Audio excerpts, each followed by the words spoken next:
before Loki, before Thor, before Odin, before all the Norse gods, there was only ice and fire. A song of ice and fire. Best season ever! And because even ice and fire need some loving from time to time, fire eventually melted ice's icy heart, because fire was smooth with it. And from the melted ice droplets, the first being was born, a giant bigger than anything you could imagine, so big that it was simply huge. It's bigger than that, Chris. It's large. That giant was Ymir, and Ymir was all alone, living in the nothingness that existed between ice and fire, until a giant cow was born.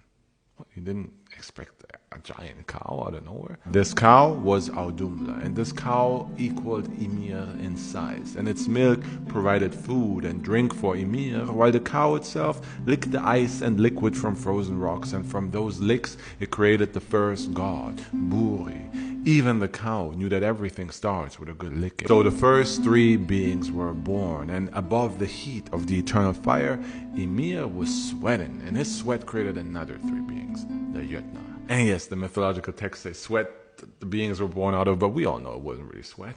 It was a bee and a flower, who, since they came from a giant, we still call giants to this day. Although they're not more or less giant than Buri, the first god, but we had Ymir, a cow, a god, and three giants. Sounds like the beginning of a walked into a bar joke, but it was actually the beginning of Norse mythology. And if you've been waiting for Odin to make an appearance, he enters the story right now.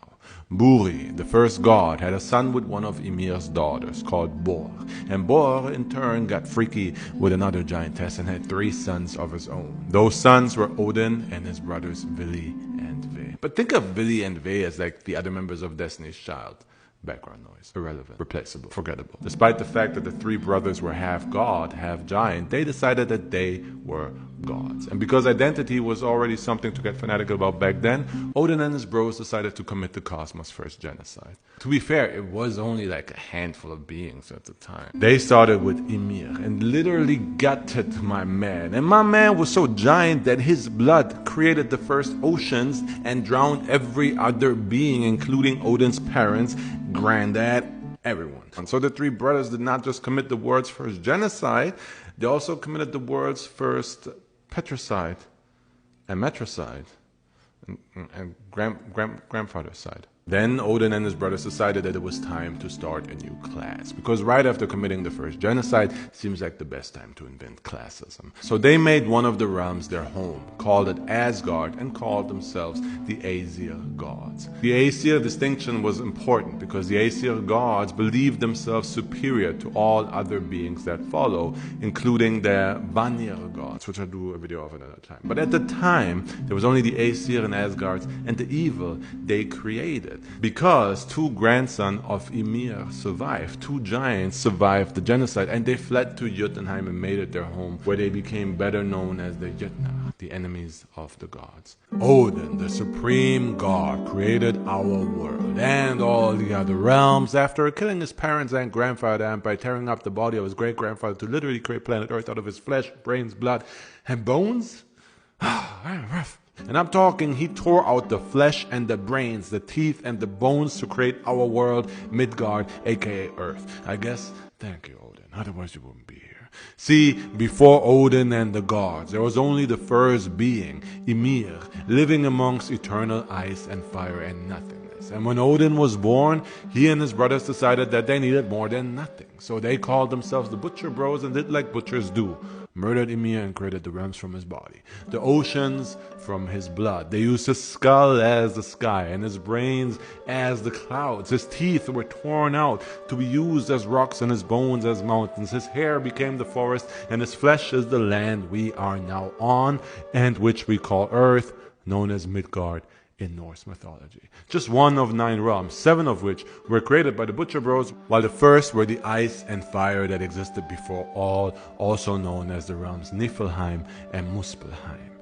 Niflheim is a place of eternal ice, and Muspelheim a place of eternal fire. The ice in Niflheim gave birth to Ymir, while on Muspelheim there was no life. Just fire that burns all except for Surtur, who might as well be death itself, a fire giant born out of the eternal flames of Muspelheim, only existing to forever wait until the day he will burn the entire cosmos at the end of Ragnarok. That is some fate until the Butcher Bros started their business. This was all there was. The first realm the Butcher Bros created out of Ymir's dead body was Asgard, the home of the gods, specifically the Aesir gods. Asgard was pompous as hell, all gold sitting on top of all realms by literally sitting on top of the tree Yggdrasil, aka Iggy, the equivalent of the cosmos in Norse mythology, a tree which connects all realms. Within Asgard, Odin had his own domain, Valhalla, which is the closest thing Norse mythology has to a paradise, except it's only reserved for warriors that die bravely in battle. Below Asgard and Iggy's branches are all the other realms the Aesir rule over. There is Alfheim, which the Light Elves made their home after they emerged out of the remaining rotten flesh of Ymir's body. Yeah, Ymir did not rest in peace. Opposite of Alfheim, there is Svartalfheim, the home of the Dark Elves, who also emerged out of Ymir's rotten flesh and eventually became better known as the Dwarves. Below those realms, right in the middle of Iggy, is Midgard, aka Middle-earth. Lord of the Rings fans are like, aww. This is where we are, the humans. Below Midgard is Jotunheim, the home of the giants, also called the Jotnar. They are the very first descendants of the actual giant Ymir, born while Ymir was alive, and the Jotnar worship Ymir, and thus naturally oppose Odin, because he kind of slaughtered the guy, tore up his body to literally build himself a home and 7 other realms to rule over. It's like, why you're at it, bro? Why don't you just wear Ymir's balls as a necklace? That's a pretty good reason to swear eternal hatred on the guy. So in Ymir's memory, the Jotnar called themselves giant and live to end the gods, which they are destined to do during Ragnarok. Then there is Vanaheim, the home of the other gods, the lesser gods, the Vanir. While the Aesir and Asgard are all gold, all luxurious paradise, Vanaheim is a natural paradise, and the Vanir are nature gods rather than opulent ones, worshipped for harvest, weather, fertility. Want to get freaky, get you pregnant on? You pray to a Vanir god. Below all these realms, in Iggy's roots, is Hel, aka Helheim. Now here it is important to note that Helheim is simply the underworld, the afterlife, not an evil place of torture. It's a place where all dead go who don't die bravely in battle. Sickness, old age, accident, TikTok trends gone wrong, you end up here, and your actions in life decide whether you suffer for all eternity or rest in peace. Who created humans in Norse mythology? The answer for that lies in the creation of our Earth, which all started with a brother and sister doing a whole bunch of fun stuff. Chill, I wasn't gonna cuss. People of Christos, I'm not talking about Adam and Eve. I'm talking about Ask and Embla. Absolutely no similarity or connection whatsoever. In Norse mythology, Ask and Embla were the first humans, and they were created from wood. That's not a clever innuendo. They were actually created from wood, from Odin's wood. I'm serious. Odin carved them out of wood after he built Earth, aka Midgard, and thought it was too empty.